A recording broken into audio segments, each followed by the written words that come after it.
8 ದಿನಗಳ ಹಿಂದೆ ಮಾಜಿ ಮುಖ್ಯಮಂತ್ರಿಗಳು ನಮ್ಮ ಕೇಂದ್ರದ ಸಚಿವರಾಗಿರುವಂಥ HD ಕುಮಾರಸ್ವಾಮಿ ಅವರು ನನಗೆ ದೂರವಾಣಿ ಕರೆಯನ್ನು ಮಾಡಿದರು.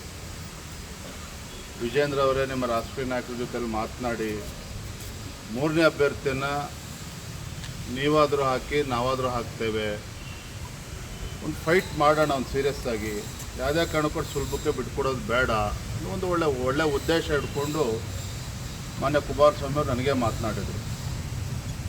ನಾನು ಕೂಡ ಇಲ್ಲ, ತಾವೇ ಅಭ್ಯರ್ಥಿನ ಹಾಕಿ ನಾವು ಒಟ್ಟಾಗಿ ಸೆಣಸಾಟವನ್ನು ಮಾಡೋಣ ಅನ್ನೋ ಮಾತನ್ನು ಕೂಡ ನಮ್ಮ ರಾಷ್ಟ್ರೀಯ ನಾಯಕರ ಅಭಿಪ್ರಾಯದ ಮೇರೆಗೆ ನಾನು ಅವರಿಗೆ ತಿಳಿಸಿದ್ದೆ. BJP ಆಗಲಿ JDS ಆಗಲಿ ಇಬ್ಬರ ಉದ್ದೇಶ ಒಳ್ಳೆಯದೇ ಆಗಿತ್ತು. ಫೈಟ್ ಔಟ್ ಮಾಡಬೇಕು, ಅದು ಸುಲಭಕ್ಕೆ ಬಿಡ್ಕೊಡಬಾರ್ದು, 3ನೇ ಅಭ್ಯರ್ಥಿಯನ್ನು ಸಾಧ್ಯ ಆದಷ್ಟು ಗೆಲ್ಲುವಂಥ ಪ್ರಯತ್ನ ಮಾಡಬೇಕು ಅಂತ ಹೇಳಿ ಎರಡೂ ಪಕ್ಷಗಳು ಒಟ್ಟಾಗಿ ಪ್ರಯತ್ನ ಮಾಡಿದ್ದು ಸತ್ಯ. ಆದರೆ ನಿನ್ನೆ ಮತದಾನ ಆದಂಥ ಸಂದರ್ಭದಲ್ಲಿ JDS ಪಕ್ಷದಿಂದನೂ ಕೂಡ 6-7 ಅಡ್ಡ ಮತದಾನಗಳಾಗಿದ್ದಾವೆ. BJP ಇಂದಲೂ ಕೂಡ 5ಕ್ಕೂ ಕನಿಷ್ಠ 4-5 ಅಡ್ಡ ಮತಗಳು ಆಗಿದ್ದಾವೆ ಅನ್ನುವ ಮಾಹಿತಿ ನಮಗೂ ಕೂಡ ಸಿಕ್ಕಿರುವಂಥದ್ದು. ನಾನು ಈ ಸಂದರ್ಭದಲ್ಲಿ ಹೇಳ್ತಕ್ಕಂಥದ್ದು ಇಷ್ಟೇ, ನಮ್ಮದು ಒಂದು ರಾಷ್ಟ್ರೀಯ ಪಕ್ಷ, ನಮ್ಮ ಪಕ್ಷದಲ್ಲಿರ್ತಕ್ಕಂಥ ಶಾಸಕರು ಯಾರು ಅಡ್ಡ ಮತದಾನವನ್ನು ಮಾಡಿದ್ದಾರೆ ಅವರನ್ನು ಕ್ಷಮಿಸ್ತಕ್ಕಂಥ ಪ್ರಶ್ನೆನೇ ಇಲ್ಲ. ಯಾರ್ಯಾರು ಆಟ ಆಡಿರ್ಬೋದು ಅನ್ನುವ ಕೆಲವು ಮಾಹಿತಿಗಳು ಕೂಡ ನಮ್ಮ ಬಳಿಯಲ್ಲಿದೆ. ಈಗಾಗಲೇ ನಮ್ಮ ರಾಷ್ಟ್ರೀಯ ನಾಯಕರ, ರಾಷ್ಟ್ರೀಯ ಅಧ್ಯಕ್ಷರ ಅಪಾಯಿಂಟ್ಮೆಂಟನ್ನು ಕೂಡ ನಾನು ಬೆಳಗ್ಗೆ ಕೇಳಿದ್ದೇನೆ. ಸಾಧ್ಯ ಆದರೆ ಇವತ್ತೇ ಕೊಡಿ ಅಥವಾ ಯಾವಾಗ ಕೊಟ್ಟರು ಕೂಡ ನಾನು ತಕ್ಷಣ ಬರ್ತೇನೆ. ರಾಜ್ಯದ ಪ್ರಸಕ್ತ ರಾಜಕೀಯ ಬೆಳವಣಿಗೆಗಳ ಬಗ್ಗೆ, ವಿಧಾನ ಪರಿಷತ್ನಲ್ಲಾದಂಥ ಅಡ್ಡ ಮತದಾನದ ಬಗ್ಗೆ ಇವೆಲ್ಲವನ್ನು ಕೂಡ ವಿವರಿಸಬೇಕು ಅಂತೇಳಿ ನಾನು ಮನವಿಯನ್ನು ಕೂಡ ಮಾಡಿದ್ದೇನೆ. ಬಹುಶಃ ಇವತ್ತು ಅಥವಾ ಸೋಮವಾರ ಯಾವಾಗ ಸಮಯವನ್ನು ಕೊಡ್ತಾರೆ ನಾನು ಅವ್ರನ್ನ ಭೇಟಿ ಮಾಡಿ, ರಾಷ್ಟ್ರೀಯ ಅಧ್ಯಕ್ಷರನ್ನ ಭೇಟಿ ಮಾಡಿ ಸಂಪೂರ್ಣವಾಗಿ ವಿವರಣೆಯನ್ನು ನೀಡುವಂಥ ಕೆಲಸ ನಾನು ಮಾಡ್ತೇನೆ. ಆದರೆ ಒಂದಂತೂ ಸತ್ಯ, ಯಾರು ಮೀರ್ ಸಾಧಕರುಗಳಿದ್ದಾರೆ ನಮ್ಮ ಪಾರ್ಟಿಯಲ್ಲಿ ಅದನ್ನು ಪಕ್ಷ ಖಂಡಿತವಾಗಿ ಗಂಭೀರವಾಗಿ ತೆಗೆದುಕೊಳ್ತದೆ. ಏನು ಅವ್ರ ವಿರುದ್ಧ ಆ್ಯಕ್ಷನ್ ತೆಗೆದುಕೊಳ್ಬೇಕು ಅದನ್ನು ತಗೊಳ್ತದೆ. ಕ್ರಾಸ್ ವೋಟ್ ಮಾಡಿರೋರ ಬಗ್ಗೆ ಮಾಹಿತಿ ಇದೆಯಾ ಸರ್? ಕೆಲವು ಮಾಹಿತಿಗಳಿದ್ದಾವೆ, ಎಲ್ಲವನ್ನು ಕೂಡ ನಾವು ಬಹಿರಂಗವಾಗಿ ಚರ್ಚೆ ಮಾಡೋದಕ್ಕೆ ಸಾಧ್ಯ ಇಲ್ಲ.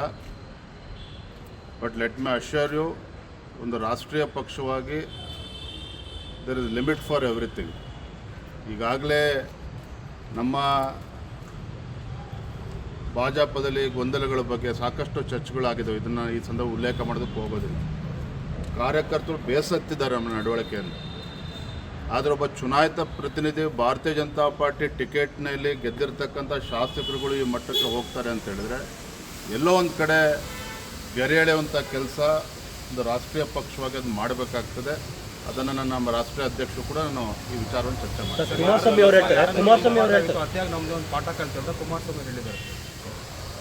ಸಹಜವಾಗಿ ಅವ್ರು ನೋವಾಗಿದ್ದಾರೆ. ಕುಮಾರಸ್ವಾಮಿ ಅವರಾಗಲಿ ನಾವಾಗಲಿ ಅಥವಾ ಕುಮಾರಸ್ವಾಮಿ ಅವರು ಚರ್ಚೆ ಮಾಡಿದಾಗ ಒಳ್ಳೆ ಉದ್ದೇಶ ಹಿಡ್ಕೊಂಡು ಇಬ್ಬರು ಕೂಡ ಕ್ಯಾಂಡಿಡೇಟ್ ಹಾಕೋಣ ಅಂತೇಳಿ ತೀರ್ಮಾನ ಮಾಡಿರುವಂಥದ್ದು. ಅವರೇನು ಏಕಾಂಗಿಯಾಗಿ ನಿರ್ಧಾರ ಮಾಡಿಲ್ಲ. ಪಾಪ ನಮ್ಮ ಜೊತೆ ಚರ್ಚೆ ಮಾಡೇನೆ ನೀವೇ ಅಭ್ಯರ್ಥಿ ಅಂತ ಹಾಕಿ ಅಂತ ಹೇಳಿದ್ರೆ, ಇಲ್ಲ ನೀವೇ ಹಾಕಿ ಕುಮಾರಸ್ವಾಮಿ ಅಂತ ನಾವೇ ಅವ್ರಿಗೆ ಹೇಳಿರ್ತಕ್ಕಂಥದ್ದು. ಅವರೇನು ಒತ್ತಾಯಪೂರ್ವಕವಾಗಿ ಅವರೇನು ಹಾಕಿಲ್ಲ. ಈ ಎರಡೂ ಪಕ್ಷಗಳು ಕೂತು ತೀರ್ಮಾನ ಮಾಡೇ ಆಗಿರುವಂಥದ್ದು.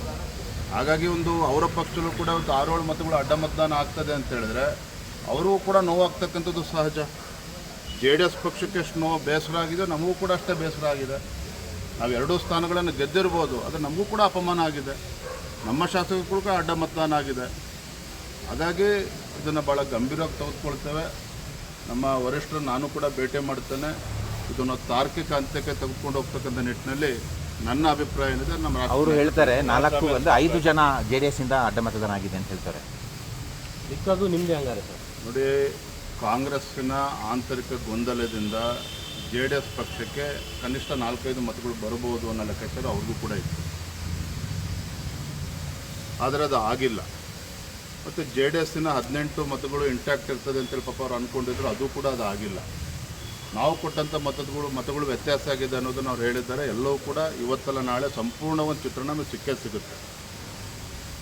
ನಮ್ಮ ಶಾಸಕರು JDS ಪಕ್ಷಕ್ಕೆ ಅನ್ಯಾಯ ಮಾಡಿದ್ರು ಕೂಡ ದ್ರೋಹನೇ, ತಾಯಿಗೆ ಮೋಸ ಮಾಡದಂತೆ. BJP ಶಾಸಕರು ನಮ್ಮ BJP ಅಭ್ಯರ್ಥಿಗೆ ಮೋಸ ಮಾಡಿದ್ರು ಕೂಡ ಅದು ತಾಯಿಗೆ ಮೋಸ ಮಾಡಿದಂತೆ. ಹಾಗಾಗಿ ಇದನ್ನು ಭಾಳ ಗಂಭೀರವಾಗಿ ಪರಿಗಣಿಸ್ತಾರೆ. ಸರ್, ಈಗ ಜಾರ್ಖಂಡ್ ಅಂತ ರಾಜ್ಯದಲ್ಲೇ ಒಂದು ಸೀಟಿಗೋಸ್ಕರ 17 ಜನ ಇದನ್ನು ಮಾಡ್ತಾರೆ. ಆದರೆ ಇಲ್ಲಿ ನಿಮ್ಮ 64 ಜನ ಕ್ಯಾಂಡಿಡೇಟ್ ಇದ್ರೂ ಸಹ 3 ನೀವು ನಿಮ್ಮ ಪ್ರಕಾರ ಅಧಿಕೃತವಾಗಿ ಕ್ರಾಸ್ ವೋಟಿಂಗ್ ಆಗುತ್ತೆ ಅಂದರೆ ಏನು ಸರ್ ಅರ್ಥ? BJP ಪರಿಸ್ಥಿತಿ ಹೇಗಿದೆ ಅಂತ ರಾಜ್ಯದಲ್ಲಿ ಅದಕ್ಕೆ ಪೂರಕವಾಗಿ ಹೇಳ್ತೀನಿ. ನೀವೇ ಒಂದು ಪ್ರಸ್ತಾಪ ಮಾಡಿದ್ರಿ ಈಗ ನಮ್ಮ ಕಾರ್ಯದಿಂದ ಇದು ಕಾರ್ಯಕರ್ತರೆಲ್ಲ ಬೇಸರಗೊಂಡಿದ್ದಾರೆ ಅಂತ. ಸೊ ನಿಮ್ಗೆ ಇದು ಇವತ್ತು ನಿಮ್ಗೆ ಅರಿವು ಬಂದಿದೆ, ನೀವು ಹೇಳಿದ್ರಿ ಓಪನ್ ಮೈ ಆಗಿ. ಡಿಯರ್ ಫ್ರೆಂಡ್, ಇವತ್ತೆಲ್ಲ ನನಗೆ ಅರಿವು ಬಂದಿರೋದು. ನಾನು ಕೂಡ ಒಬ್ಬ ರಾಜ್ಯದ ಅಧ್ಯಕ್ಷನಾಗೂ ಕೂಡ ಪಕ್ಷದ ಆಂತರಿಕ ಬೆಳವಣಿಗೆಯನ್ನು ಗಮನಿಸ್ತಾ ಇದ್ದೇನೆ. ನಾನೊಬ್ಬ ಕಾರ್ಯಕರ್ತನಾಗಿ ಇವತ್ತು ಮಾತನಾಡ್ತಾ ಇದ್ದೇನೆ. ರಾಜ್ಯದ ಭಾಜಪದ ಅಧ್ಯಕ್ಷರಾಗೂ ಕೂಡ ನಾನು ಮಾತನಾಡ್ತಾ ಇದ್ದೇನೆ. ನಾನು ಭಾಜಪ ಅಧ್ಯಕ್ಷ ಅನ್ನೋದಕ್ಕಿಂತ ಮುಂಚಿತವಾಗಿ ನಾನು ಭಾರತೀಯ ಜನತಾ ಪಾರ್ಟಿ ಕಾರ್ಯಕರ್ತ. ಹಾಗಾಗಿ ಕೆಲವು ಬೆಳವಣಿಗೆಗಳು ನನಗೂ ಕೂಡ ಬೇಸರ ಇದೆ. ಅದನ್ನು ಎಲ್ಲಿ ತಲುಪಿಸ್ಬೇಕು ಅಲ್ಲಿ ತಲುಪಿಸುವಂಥ ಕೆಲಸ ನಾನು ಮಾಡ್ತೇನೆ. ವರಿಷ್ಠ ಎಲ್ಲ ಒಂದು ಕಡೆ ಗಂಭೀರವಾಗಿ ತೆಗೆದುಕೊಳ್ಳಿಲ್ಲ ಸರ್ ರಾಜ್ಯದ ಈ ಒಂದು ಬೆಳವಣಿಗೆಗಳನ್ನ, ಯಾಕೆಂದರೆ ಇದರಿಂದಲೂ ಕೂಡ ಅಸಮಾಧಾನಗಳು ಬರ್ತಲೇ ಇದ್ದಾವೆ. ವರಿಷ್ಠರು ಕಾಲಕ್ಕೆ ಏನೇನು ತೀರ್ಮಾನವನ್ನು ಮಾಡಬೇಕು ಅವ್ರು ಮಾಡ್ತಾರೆ. ಇಲ್ಲಿ ನಾವೆಲ್ಲರೂ ಕೂಡ ಸರಿಯಾಗಿ ಹೋಗ್ಬೇಕಾಗಿರ್ತಕ್ಕಂಥ ನಮ್ಮದು ಕೂಡ ಕರ್ತವ್ಯ ಇದೆ. ಅದು ಆಗ್ತಾ ಇದೆ, ನಾನು ಆಗ್ತಾ ಇಲ್ಲ ಅಂತಲೂ ಕೂಡ ಹೇಳ್ತಾ ಇಲ್ಲ. ಆದರೆ ಇಂಥ ಮಹತ್ವವಾಗಿರ್ತಕ್ಕಂಥ ಚುನಾವಣೆಯಲ್ಲಿ ನಮ್ಮ ಶಾಸಕರಿಗೆ ನಡ್ಕೊಳ್ತಾರೆ ಅಂತೇಳಿ ನಮ್ಗೆ ಯಾರಿಗೂ ಕೂಡ ಕಲ್ಪನೆಯೂ ಕೂಡ ಇರಲಿಲ್ಲ. ಹಾಗಾಗಿ ನಾನು ಮತ್ತೆ ಹೇಳ್ತಾ ಇದ್ದೇನೆ, ನಾನು ಇವತ್ತು JDS ಪಕ್ಷಕ್ಕೂ ಕೂಡ ಅವ್ರಿಗೂ ಕೂಡ ವರಿಷ್ಠರು ನೋವಾಗಿದೆ, ನಮಗೂ ಕೂಡ ನೋವಾಗಿದೆ. ಇದನ್ನು ಎಲ್ಲಿ ಮಾತನಾಡಬೇಕು ಅದನ್ನು ಮಾತಾಡ್ತಾರೆ. DK ಶಿವಕುಮಾರ್ ಅವರಂತ ಒಂದು ರೀತಿಯಲ್ಲಿ ಚಾಣಕ್ಯ ನಡೆಯನ್ನು ಇಟ್ಟಿದ್ದಾರೆ.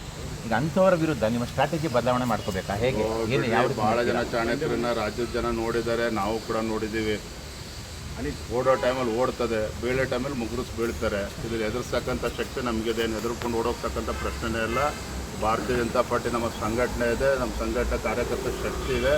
ಹೇಗೆ ಬಗ್ಗಿಸ್ತಾ ಇದೊಂದು ಚುನಾವಣೆಯಿಂದ ಎಲ್ಲವೂ ಕೂಡ ಮುಗಿದೋಗಿ ಆಪರೇಷನ್ ಹಸ್ತ ಮಾಡ್ತಾರಂತೆ ಸರ್ JDSನವರು. ಅವರೇ ಸುಭಾಷ್ ಸುಮೇರ್ ಇಡೀ ದೇಶದಲ್ಲಿ ಆಪರೇಷನ್ ಮಾಡೋಕ್ಕೆ BJP ಸಹಿಸ್ಕೊಂಡಿತ್ತು, ರಾಜ್ಯದಲ್ಲಿ BJPಗೆ ಆಪರೇಷನ್ JDS ಅಲ್ಲರಿ ನೀವೆಲ್ಲ ಮಾತನಾಡ್ತಾರ ನೋಡಿದ್ರೆ ಇಲ್ಲಿವೇ ಎಲ್ಲವೂ ಮುಕ್ತಾಯ ಆಗ್ತಾ ಇದೆ.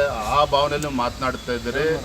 ಈ ಘಟನೆ ಆಗಬಾರ್ದಿತ್ತು, ದುರಾದೃಷ್ಟ ಇದು, ಅದನ್ನು ನಾನೇ ಒಪ್ಕೊಳ್ತಾ ಇದ್ದೇನೆ. ಆದರೆ ಇದನ್ನು ಭಾರತೀಯ ಜನತಾ ಪಾರ್ಟಿ ಗಂಭೀರವಾಗಿ ತೆಗೆದುಕೊಳ್ತದೆ. DK ಶಿವಕುಮಾರ್ ಆಗಲಿ ಇನ್ನೊಬ್ಬ ಮುಖ್ಯಮಂತ್ರಿ ಬರಲಿ ಹೆದರ್ಕೊಂಡು ಓಡೋಗ್ತಕ್ಕಂಥ ಪ್ರಶ್ನೆನೇ ಇಲ್ಲ.